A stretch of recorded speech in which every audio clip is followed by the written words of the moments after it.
Chapitre 1. Le chemin d'Abraham à Jacob, aux racines de l'histoire d'Israël.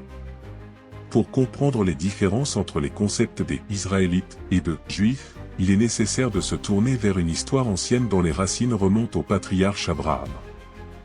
Dieu l'a appelé à quitter ses terres natales et à se rendre en terre promise, qui avait été promise à sa descendance. Abraham, surnommé « le père de la foi », est devenu le fondateur du peuple d'Israël et le premier porteur de l'Alliance, qui est devenu le point de référence pour l'identité de ses héritiers. Le Seigneur a promis à Abraham que sa descendance serait aussi nombreuse que les étoiles dans le ciel et que par elle tous les peuples de la terre obtiendraient bénédiction. La ligne historique se poursuit à travers le fils d'Abraham, Isaac, et son petit-fils Jacob, qui a reçu un nouveau nom, Israël, ce qui se traduit par « celui qui lutte avec Dieu ». Ce moment important est survenu après le célèbre combat de Jacob avec un ange, lorsque Jacob a été honoré d'un nouveau nom symbolisant des relations particulières avec Dieu.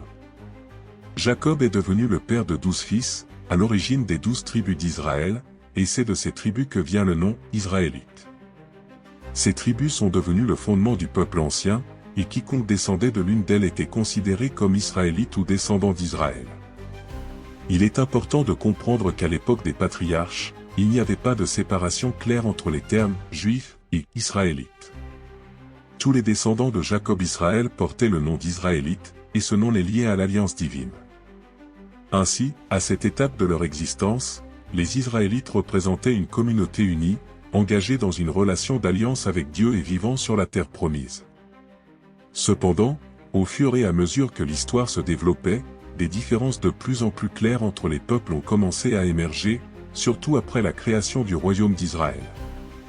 La création du royaume et la division subséquente entre le royaume du Nord et le royaume du Sud après le règne du roi Salomon ont joué un rôle clé dans l'identification des Israélites.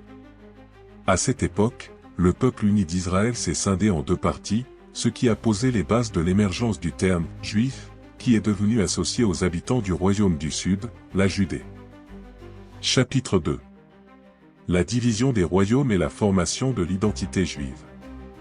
Après le règne du roi Salomon, vers 930 avant notre ère, des disputes internes et des désaccords politiques ont conduit à la scission du royaume d'Israël en deux États indépendants, le royaume du Nord, qui a conservé le nom d'Israël et était composé de 10 tribus, et le royaume du Sud, connu sous le nom de Judée, qui comprenait les tribus de Juda et de Benjamin.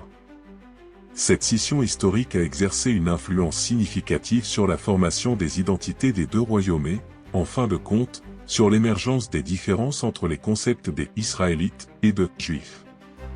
Le royaume du Nord, Israël, avec pour capitale Samarie, était composé de la majorité des tribus et avait souvent des dirigeants locaux, ce qui était parfois en contradiction avec le temple central à Jérusalem, un pilier spirituel important du royaume du Sud. La Judée, centrée autour de Jérusalem et de son temple, est devenue le centre culturel et religieux pour ses habitants.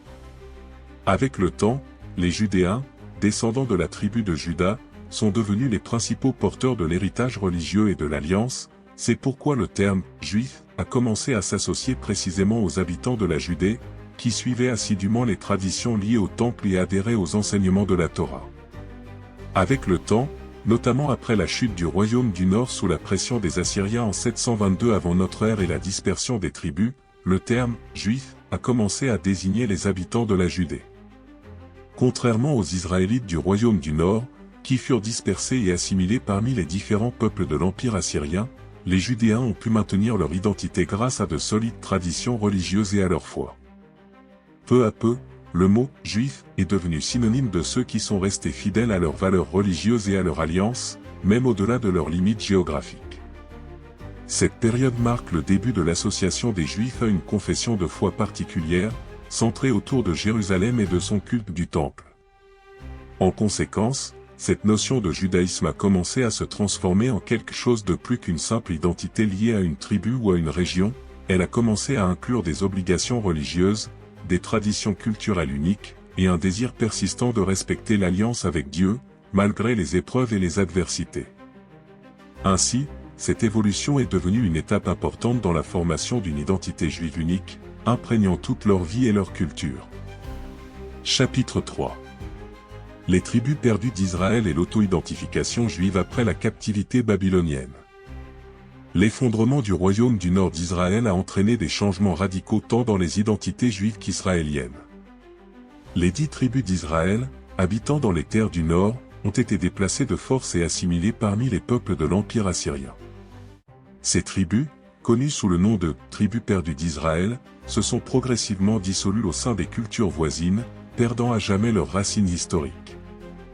La disparition de ces tribus a eu des conséquences culturelles et religieuses profondes, car les traditions de l'Alliance se sont principalement concentrées entre les mains des descendants de Juda et de Benjamin, qui vivaient dans le royaume du Sud, Juda. Avec la chute du royaume du Sud de Juda en 586 avant Jésus-Christ, lorsque Babylone, sous la conduite du roi Nabuchodonosor, a détruit Jérusalem et le Temple, un nouveau chapitre s'est ouvert dans la formation de l'identité juive. En raison de la captivité babylonienne, les Juifs ont été contraints de trouver des moyens de s'adapter en exil, ce qui a favorisé le renforcement de leur identité religieuse et culturelle. En l'absence d'un temple central et dans la création de conditions de vie communes sur une terre étrangère, les Juifs se sont concentrés sur l'étude de la Torah et l'observance de l'Alliance.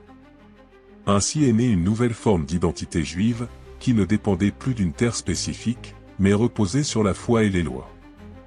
Après 70 ans d'exil, une partie des Juifs est retournée sur sa terre d'origine pour reconstruire le temple à Jérusalem, mais beaucoup sont restés et ont continué à vivre en diaspora, contribuant à la diffusion de leur culture et de leurs traditions religieuses à travers le monde ancien.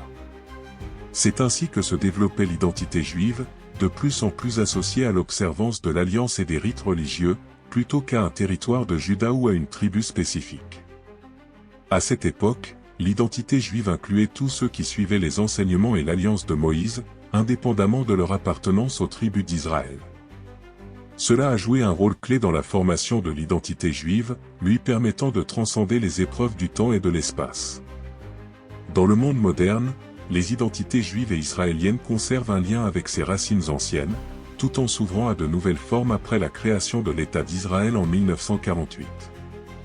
À partir de ce moment, le terme « juif » est devenu un symbole de lien avec l'Alliance et le patrimoine culturel, tandis que « israélien » désigne l'unité nationale des citoyens de l'État moderne d'Israël, qui regroupe un large éventail de groupes ethniques et religieux.